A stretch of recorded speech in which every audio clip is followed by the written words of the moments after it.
சொல்கிறேன்.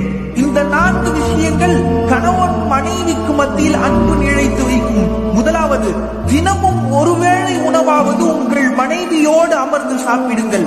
நீங்கள் என்ன வேலை செய்தாலும் பரவாயில்லை, ஒருவேளை உணவை உங்கள் மனைவியோடு சாப்பிடுங்கள். இரண்டாவது, எப்போதும் உங்களுடைய தாய் சகோதரருடைய பேச்சை கேட்டுக்கொண்டு உங்களுடைய மனைவியை திட்டாதீர்கள், அடிக்காதீர்கள். மூன்றாவது, உங்களுடைய மனைவி உங்களுக்கு செய்கின்ற சேவைக்காக அவர்களை கண்ணியப்படுத்துங்கள். அவர்கள் உங்களை பார்த்தால் உங்கள் முகத்தில் ஒரு சிரிப்பை தாருங்கள். நான்காவது, எப்போதாவது உங்கள் மனைவி கஷ்டப்பட்டால், மனம் உடைத்தால் அப்படியே விட்டு விடாதீர்கள். அவர்களை நெஞ்சோடு அணைத்துக் கொள்ளுங்கள். அவர்களுடைய கஷ்டத்தை தூரமாக்குங்கள். சொன்ன இந்த 4 விஷயங்கள் உங்கள் மனதிற்கு புரியும் என்று நினைக்கிறேன். அஸ்ஸலாமு அலைக்கும் வரஹ்மத்துல்லாஹி